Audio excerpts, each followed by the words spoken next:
अगर आपका एक या एक से ज़्यादा बैंक अकाउंट्स हैं और जिनसे आप अपना मंथली या एनुअली प्रॉफिट रिसीव कर रहे हैं, तो आपको उस प्रॉफिट को अपने टैक्स रिटर्न में शो करना होता है और साथ में उस प्रॉफिट को हासिल करने पर जो आपको टैक्स डिडक्शन का सामना करना पड़ता है वो भी रिपोर्ट करनी होती है। इस साल एफबीआई ने प्रॉफिट डिक्लेयर करने का तरीका थोड़ा बदल दिया है, इसलिए इस वीडियो में मैं आपको न्यू मेथड के बारे में गाइड करूँगा।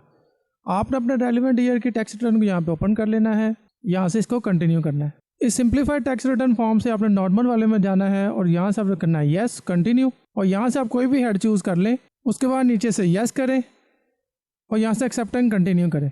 इस फॉर्म पे आने के बाद अब हमने डिक्लेयर करना है प्रॉफिट, और आपने ये चेक करना है अगर आपका एक साल का जो प्रॉफिट है वो 5 मिलियन यानी 50 लाख से कम है तो आपने उसको डिक्लेयर करना है यहाँ पे फाइनल फिक्स के सेक्शन में। उसके लिए हम चलेंगे टैक्स चार्जेबल / पेमेंट्स और नीचे फाइनल फिक्स। यहाँ पे आके आपने ऊपर यहाँ पे सर्च कर लेना है profit on debt. Profit on debt 151 from bank accounts at rate of 50% amount not exceeding 5 million. इसको आपने करना है क्लिक, ये आपको डायरेक्ट वहाँ पे ले जाएगा।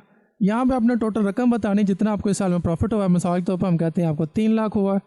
यहाँ पे आप इसको कैलकुलेट करेंगे और 15% के हिसाब से ये आपका जितना भी टैक्स डिडक्शन हुई होगी वो यहाँ पे शो कर देगा। ये देखिए इसने हमारा 15% के लिहाज से टैक्स यहाँ पे लिख दिया है। एंड होपफुली आपका जो बैंक स्टेटमेंट आपको मिलती है बैंक प्रॉफिट वाली, उसके ऊपर भी यही लिखा होगा। तो आपने यहाँ पे भी इसको एंटर कर देना है और इसको कैलकुलेट कर देना है।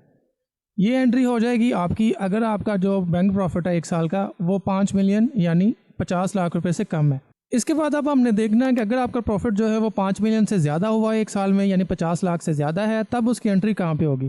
5 मिलियन तक का जो प्रॉफिट होता है वो फॉल करता है फाइनल टैक्सेशन में, इसको हम यहाँ पे लेके आए हैं। और अगर आपका प्रॉफिट इससे बढ़ जाएगा तो वो फॉल कर जाएगा एनटीआर में और उसकी एंट्री करेंगे हम एडजस्टेबल टैक्सेस में। एडजस्टेबल टैक्सेस क्लिक करके हम यहाँ पे आ जाएंगे। एनटीआर का मतलब होता है नॉर्मल टैक्स रजीम, तो नॉर्मल टैक्स रजीम में अमाउंट अब आ जाएगी क्योंकि आपका प्रॉफिट बहुत ज़्यादा हुआ है।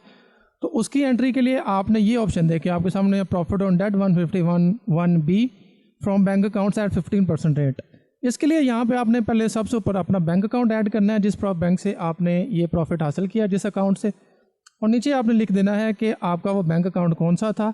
उसका यहाँ पे पार्टिकुलर लिखने के बाद सबमिट करेंगे। आपको प्रॉफिट हुआ है 60 लाख का, और इससे अगले कॉलम में आपने इसके ऊपर जो टैक्स डिडक्शन हुई है 15% के हिसाब से वो लिख देनी है, वो जो बनती है तकरीबन 9 लाख रुपये, वो हमने यहाँ पे लिखनी है। ऊपर से इसको करना है कैलकुलेट, तो ये आपका यहाँ पे एडजस्ट हो जाएगा। एक बात यहाँ पे और नोट कीजिएगा कि आपको सिर्फ सेविंग अकाउंट से ही प्रॉफिट ऑन डेट नहीं मिलता, आपको फिक्स डिपॉजिट से भी मिलता है, टर्म डिपॉजिट से भी मिलता है जिसको टर्म डिपॉजिट सर्टिफिकेट्स भी कहते हैं, और इसके अलावा प्रॉफिट ऑन इस्लामिक बैंकिंग जिसको हम लाइक मुद्रबा अकाउंट्स भी कहते हैं, उनसे भी आपको प्रॉफिट ऑन डेट मिलता है। तो ये सिर्फ बैंक अकाउंट तक ही लिमिटेड नहीं है, ये जो मैंने बाकी चीज़ें बताई है उनसे भी आपको प्रॉफिट ऑन डेट मिलता है। तो अगर आपका उनसे रेलिवेंट भी मिलता होगा तो आपने इसी तरह डिक्लेयर करना है, लाइक अगर 50 मिलियन से ज़्यादा है तो यहाँ पे, और अगर 50 मिलियन से कम है तो फाइनल टैक्सेशन में। अब अगर आप ये जानना चाहते हो कि आप अपने वेल्थ स्टेटमेंट किस तरह से फाइल करेंगे तो लेफ्ट वाली वीडियो देखो, और अगर आप ये जानना चाहते हो कि कैपिटल गेन टैक्स को किस तरह से कैलकुलेट किया जाता है तो राइट वाली वीडियो देखो।